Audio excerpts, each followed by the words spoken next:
Hello, and welcome back to another undefined research topic about something I am not an expert on, but have an ability to use search engines and an ability to read. Therefore, I will make this a project for a class. A long time ago, I did another similar project about why South Korean teams tend to dominate in esports, shameless plug. And in my research, I came across a lot of scholars, including a Henry Jenkins, who's referenced in references used today. He talked about the way people play and enjoy games and how closely it's tied to their identity. I started to wonder how people had been influenced in such a way that they loved games so much. And then I started to wonder if people influenced games as much as games influenced them. So today I pose a question that I've been thinking about for a while. How has Asia influenced esports?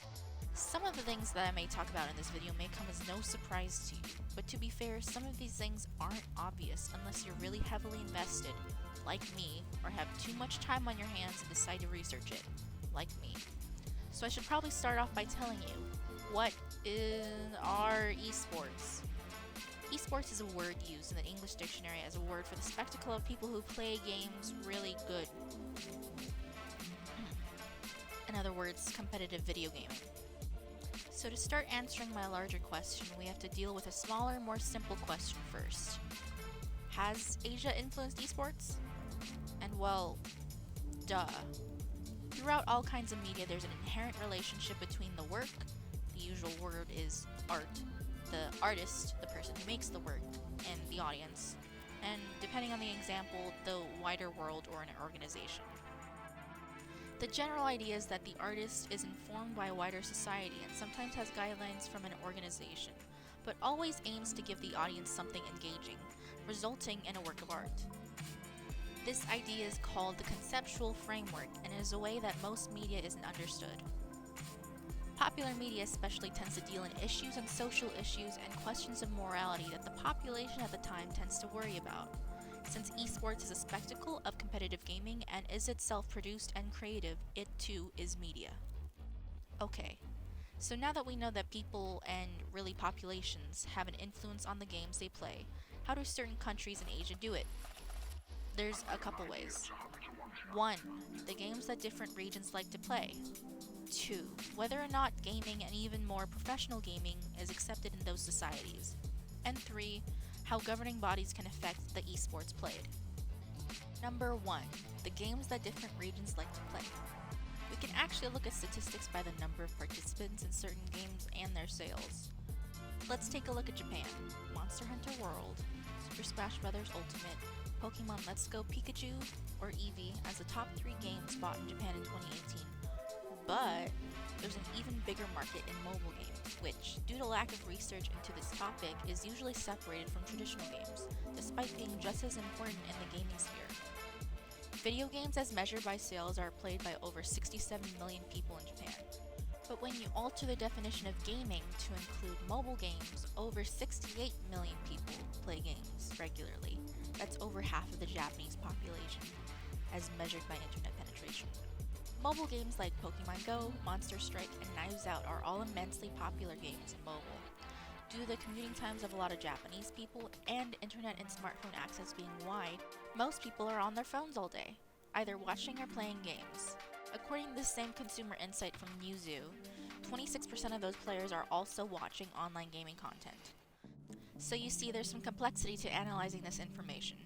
And when you rank the games that Japan liked in 2018 versus in the West, games like God of War and Red Dead Redemption 2 topped US charts but didn't make such a splash in Japan.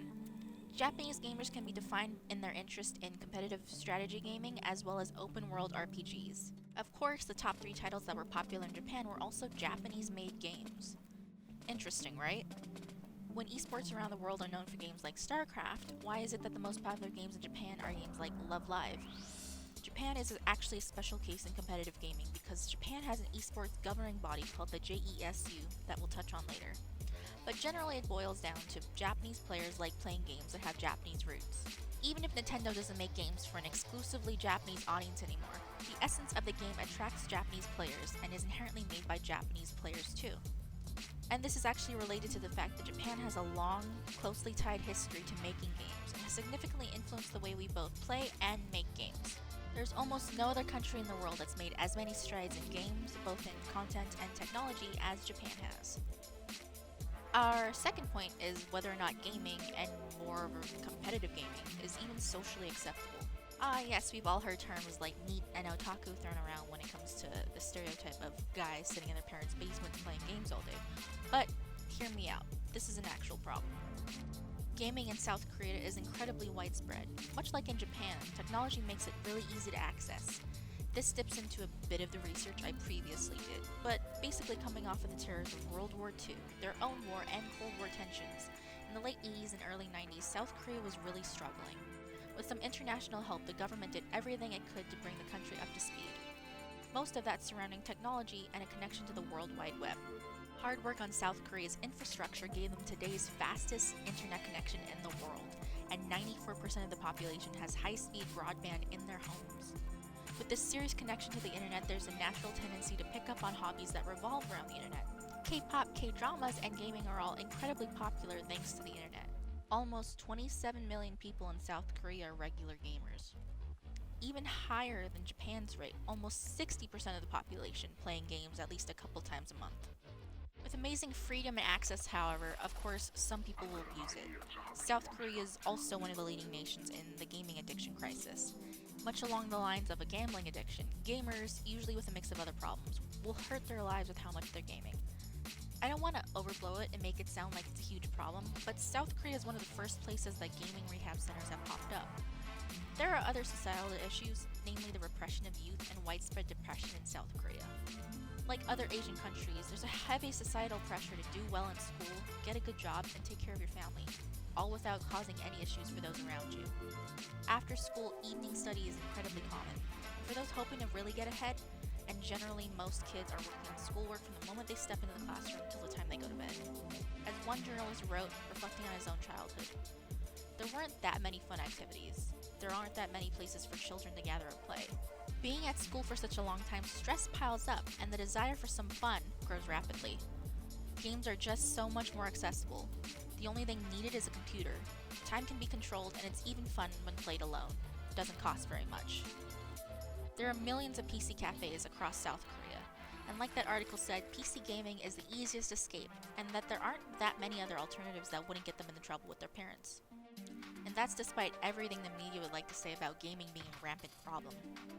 With this serious societal pressure on young people, there's something very Korean, or even very Asian generally, that if you're going to do something, you'd better do it well. And so since South Korea has been on the cusp of the gaming sphere for much longer than other countries, South Korean players have had the time and the motivation to get good, as one might say. This same article addresses that, as a competitive atmosphere in Korea. But does this mean that gaming is widely accepted here? Well, yes and no. For the most part, the competitive eSports scene and gaming in general bring huge revenue into the country. Reuters estimated that South Korea's revenue for gaming would top $1 billion by the end of 2019. The government has set up organizations and other governing bodies to ensure players are being treated fairly, to make sure the industry is running smoothly, and to provide benefits to companies to ensure those dollars keep coming in. The huge money, the fame, and the notoriety it brings South Korea are all pluses in the government's eyes, but that doesn't mean that society agrees yet. Like I said before, gaming addiction is a problem, but the spectacle around it doesn't quite add up. There's just as many parties for gaming in Korea as there are against it. And like the personal article said earlier, many kids would still be discouraged by parents even if they had a possibility to go pro. But then you also have parents who say this about their kids wanting to do K-pop, and parents still send their kids to K-pop training camps. Generally, I think the answer is yes. It's fairly widely accepted, as long as you're making money and being treated like any other K-pop idol. I think most people would agree that esports are okay. And even regular gaming, if it contributes to Korea's good image, are good too. My last point, number 3.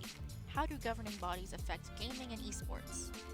More and more across games, tech, and movies alike, we're seeing content driven to be accessible to a wide range of audiences, simply to make more money. It's a fairly widely talked about issue in Hollywood that big budget action blockbusters nowadays aren't made by reviews, A-listers, or the domestic market anymore. Increasingly, these titles are swaying towards generic plotlines with a lot of CGI robots and very little substance. It's gotten so bad that I say most movies don't even need to be good anymore, they just need to sell to China. So that's movies, but what about games? How are regions in China getting involved directly with game companies? Let's take a notable example, Tencent. Tencent is a major media and tech conglomerate that's based its success in the Chinese instant messaging app WeChat. WeChat itself has had some privacy issues, but that's for a different video. Tencent's success is investing in what is to them small amounts of money in order to own small parts of a lot of different companies, all with the hopes of bringing those companies into China. And this is happening across the board. In movies, we have Tencent popping up again. Investment like these are popping up all across entertainment. Companies like Legendary Entertainment and even Lionsgate are getting huge funding from companies like Tencent and Hunan TV. In addition to getting huge investments from China, as well as better cheaping filming locales, tech and media companies have a huge audience to sell to in China, and it bodes them well, or rather their investors well, to make stuff that sells to that market. Coming off of this rush to make stuff marketable to China came a lot of controversy and criticism. Generally, mostly in the West, we don't approve of privacy issues in China and generally how their media is approached. Some are worried about censorship, and we have actually seen some huge scandals surrounding American companies seeming to bend the knee to China's whims, just to keep their profit. Off of the heat of Hong Kong's protests, a lot of people from around the world have voiced their support for the people of Hong Kong. It's an interesting issue that I can't get into here, but generally there's a worry that even independent from China, they may face censorship and repression. Even many notable people have used their platform to spread their support. A lot of them may not know that they may face backlash from China. The two big stories in the news were related to basketball and eSports. Both are huge organizations in China and have a lot to make in the region, but of course, only with the government's good graces. And I, of course, will be focusing on the pro gaming story. Blitzchung is a professional Hearthstone player. Hearthstone is a game made by Blizzard Entertainment, well known as a company that made StarCraft into eSports legend, as well as other huge games like World of Warcraft and Overwatch. Blitzchung was live in a competitive Hearthstone match when he put on a gas mask and shouted, "Liberate Hong Kong, revolution of our age."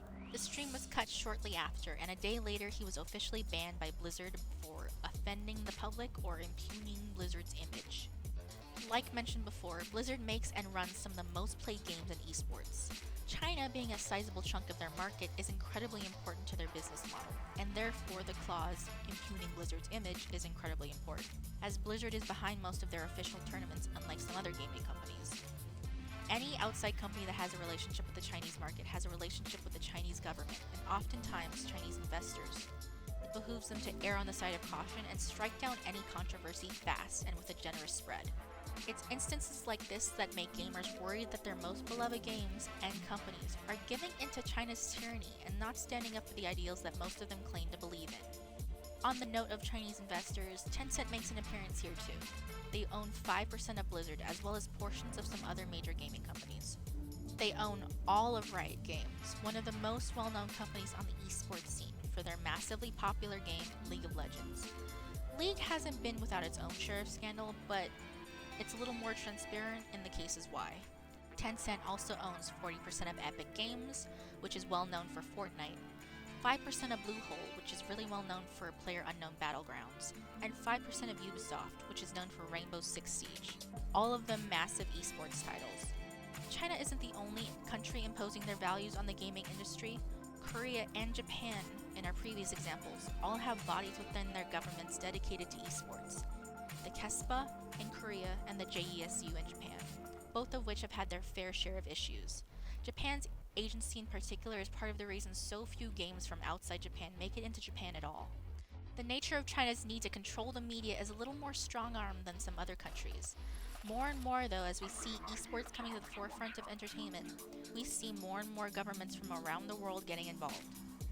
So as you can see, there are many varying ways that countries, specific countries, may influence gaming and esports. Some are bad, some are good. What do you think? And that's about all I have for you today, without starting to sound too preachy on my last point. What games do you like, and do you watch professional gaming? Make sure you like and subscribe or you're not invited to my birthday party. Alright, Gucci. Bye.